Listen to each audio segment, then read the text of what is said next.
दोस्तों नमस्कार, मेरा नाम है संदीप और मेरे साथ हैं मेरे सहयोगी अनुपम प्रसून जी। अनुपम प्रसून जी, अमित शाह ने एक ऐसी रणनीति बनाई है जिसे सुनकर दर्शक हैरान रह जाएंगे।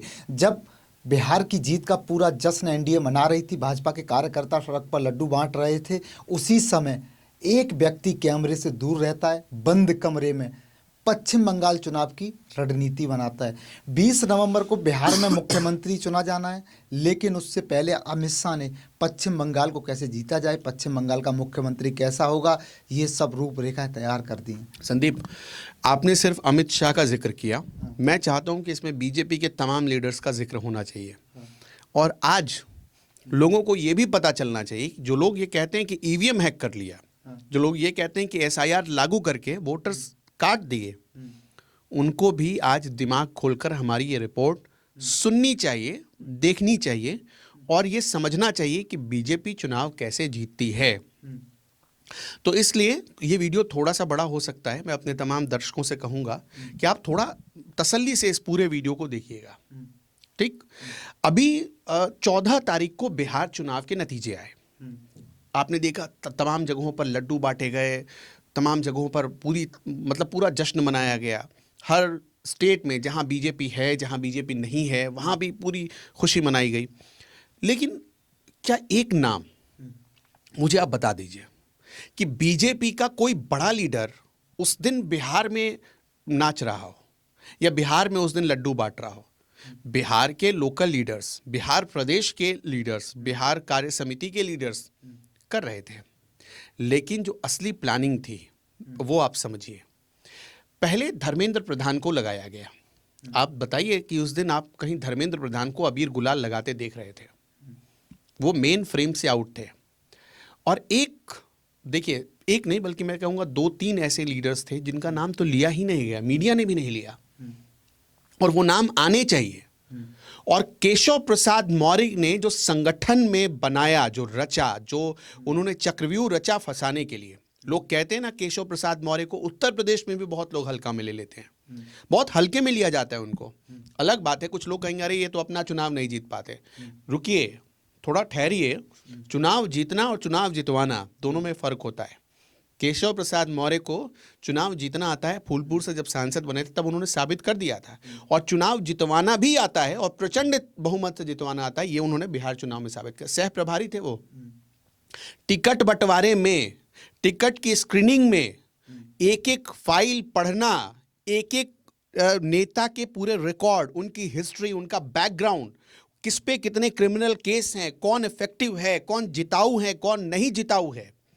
केशव प्रसाद मौर्य और झारखंड के एक राज्यसभा सांसद हैं दीपक प्रकाश, भाई पूरी रात रात मीटिंग चलती थी नेताओं के साथ, कार्यकर्ताओं के साथ।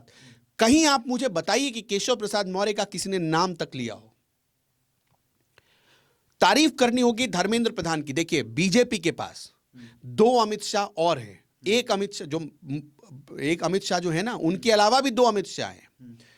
और वो 2 अमित शाह जहां जाते हैं जीत की गारंटी हो जाती। एक समय था, मैं बताता हूं, अभी है नहीं, और हमारी पूरी श्रद्धा है उनके प्रति, लेकिन मैं एक बात बताता हूं। एक दौर था 2011-12 के आसपास। अनंत कुमार एक बहुत बड़े लीडर होते थे बीजेपी के। बहुत बड़ा कद था उनका। मैं इतना बड़ा नहीं हूं कि टिप्पणी कर पाऊं, लेकिन जानना चाहिए।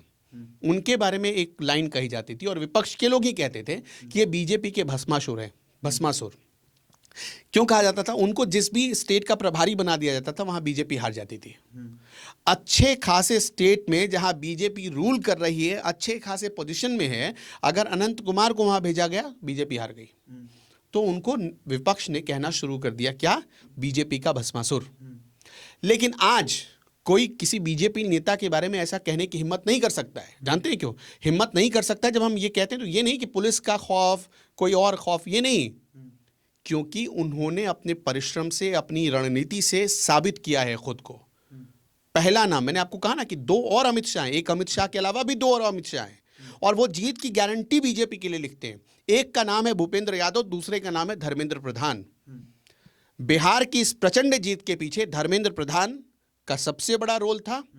सबसे बड़ा रोल केशव प्रसाद मौर्य का था। मुझे दुख हुआ कि किसी मीडिया ने केशव का नाम तक नहीं लिया।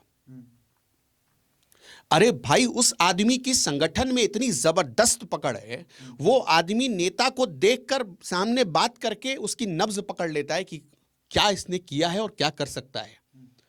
मैंने खुद सामने से देखा इस बार बिहार के चुनाव में। दीपक प्रकाश ने जो मेहनत की वो भी तारीफ के काबिल है, उसकी कोई सानी नहीं। इसके अलावा बिहार में मेरे ख्याल में पलामू या चतरा से सांसद है सुनील सिंह, उनको बुलाया गया। उन्होंने क्या मेहनत की। ये सब वो लोग थे जो मेन फ्रेम से गायब थे, आउट थे, इनको कहीं नहीं रखा गया। सारा चुनाव केंद्रित कर दिया गया किस पर? नरेंद्र मोदी पर, अमित शाह पर, तेजस्वी यादव पर, तेज प्रताप यादव पर, लालू परिवार के कलह पर, राहुल गांधी पर। राहुल गांधी मछली मार रहे हैं, वो मुकेश सहनी मछली मार रहे हैं, वो मोजा पहनकर घुस जा रहे हैं मखाना के खेत में, वो सब लोग दिखाते रहे। लेकिन असली तैयारी तो पर्दे के पीछे चल रही थी। बीजेपी के जो काम करने वाले, इसीलिए कहा जाता है जो गरजता है वो बरसता नहीं, और जो बरसता है वो गरजता नहीं है। ये वो लोग थे जो गरजते तो नहीं थे, लेकिन जब बरसे तो झमाझम छप्पर फाड़ कर वोट आ गया। मैंने आपको नाम बताया, नाम याद रखिएगा। धर्मेंद्र प्रधान, केशव प्रसाद मौर्य, सुनील कुमार सिंह, दीपक प्रकाश, ये वो लोग थे जो डार्क हॉर्स की तरह काम करते रहे, लोगों से मिलते रहे। आखिरी वक्त तक एक एक कार्यकर्ता, सामान्य कार्यकर्ता को फोन करके फीडबैक लिया जा रहा है। केशव प्रसाद मौर्य फीडबैक ले रहे हैं, क्या जबरदस्त। और केशव प्रसाद मौर्य ही पहले ऐसे लीडर थे बिहार में जिन्होंने कहा था कि नीतीश कुमार ही मुख्यमंत्री थे, एनडीए के मुख्यमंत्री नीतीश कुमार ही रहेंगे। जिस समय अमित शाह के बयान को मीडिया तोड़ मड़ोड़ कर दिखा रहा था, केशव प्रसाद मौर्य ने स्पष्ट कर दिया। किसी को तब एक रत्ती भी शक नहीं होनी चाहिए थी, लेकिन फिर भी चलिए लोगों ने ये माहौल बनाया। अब आते हैं उस समय क्या हो रहा था जब चुनाव के नतीजे आ रहे थे। ईवीएम हैक कैसे होता है ये समझिए आप। मतलब जब हम ये कहते हैं ईवीएम हैक हो जाए, तो ईवीएम को कोई हैक नहीं कर सकता है, ये आप जान लीजिए। ये एकदम क्लियर रखिए, माइंडसेट क्लियर, पब्लिक को भी क्लियर कर दीजिए। क्योंकि चुनाव आयोग ने जब इन दलों को बुलाया तो ये कुछ भी नहीं कर पाए। तो ईवीएम हैक का जो सिगुफा ये लोग छेड़ते हैं, जिस समय ये लोग मातम मना रहे थे, ठीक है, और अपने ही लोग अपने लोगों के पांव खींच रहे थे, टांग खिंचाई कर रहे थे, एक आदमी दूसरे को गाली दे रहा है, दूसरा तीसरे को गाली दे रहा है। उस समय बंगाल में एक बहुत बड़ी मीटिंग चल रही थी, और वो बंगाल विजय के लिए मीटिंग चल रही थी। और वो मीटिंग कौन ले रहे थे? मैंने आपको कहा ना शुरू में कि 2 और अमित शाह है, भूपेंद्र यादव मीटिंग ले रहे थे। भूपेंद्र यादव पश्चिम बंगाल में मीटिंग ले रहे थे, उस समय कार्यकर्ताओं से मिल रहे थे। आप बताइए ना मुझे, आपने हाल फिलहाल देखा है पश्चिम बंगाल में अमित शाह कितनी रैलियां आपने देखी पिछले 6 महीने में? बताइए, साल भर में। और नेताओं से, बाकी नेताओं से कम। आप बताइए कितनी रैलियां आपने देखी जो एकदम हाईलाइट हुई? बहुत कम, उंगलियों पर गिन सकते हैं इतनी। नहीं पता आपको? इसके आपको कुछ भी नहीं पता? इसके अलावा करीब 150 से ज्यादा तो मीटिंग ले चुके हैं अमित शाह, जिसके बारे में कहीं कोई कुछ खबर नहीं है, कुछ भी नहीं है। 3,500-4 हज़ार किलोमीटर की यात्रा कर चुके हैं पश्चिम बंगाल में, जिसकी खबर कहीं छपी है? कहीं छपी है? कहीं कोई किसी ने बताया है? नहीं बताया। ऐसे बीजेपी चुनाव जीतती है, ऐसे बीजेपी चुनाव जीतती है। और यही बंगाल में जब जीत जाएगी, चाहे जो नतीजे हो, अगर बीजेपी जीत जाएगी तो फिर लोग सवाल उठाएंगे, भाई एसआईआर तो चूंकि पूरे देश में हो रहा है, पश्चिम बंगाल में होता तो लोग सवाल उठाते। अभी देखिए बिहार में हारे तो क्या कह रहे हैं? एसआईआर को दोष दे रहे हैं।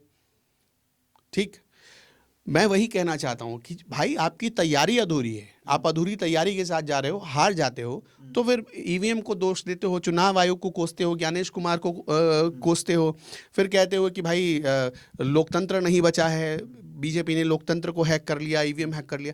ये सब आपके ढकोसलेबाजी हैं। सच यही है कि आप अधूरी तैयारी के साथ जाते हो। आपका अपना कार्यकर्ता, आपका अपना कैडर आपके लिए समर्पित नहीं है। वो आपके समर्पण में आपके साथ उतना ही समर्पण दिखाता है जितनी देर तक आप वहाँ रहते हो या उस पर खर्च करते हो। जो एक डेडिकेशन होना चाहिए, जो एक डेडिकेटेड मेंबर खड़ा करना चाहिए, वो आपने खड़ा नहीं किया। आपने मौसमी वो खड़े किए हैं, कार्यकर्ता बनाए, जो मौसम देखकर पाला बदल लेते हैं। इसी वजह से बिहार में इतना बेहतर रिजल्ट बीजेपी के पक्ष में आया और बाकियों के पक्ष में। आप बताइए, प्रशांत किशोर रील पर रील दिए जा रहे हैं, वो इंटरव्यू पर इंटरव्यू, कम से कम 200 से ज़्यादा तो 250 से ज़्यादा इंटरव्यू दे दिए प्रशांत किशोर ने। पूरा टीवी खोलो तो प्रशांत किशोर, सोशल मीडिया पर प्रशांत किशोर, कॉल।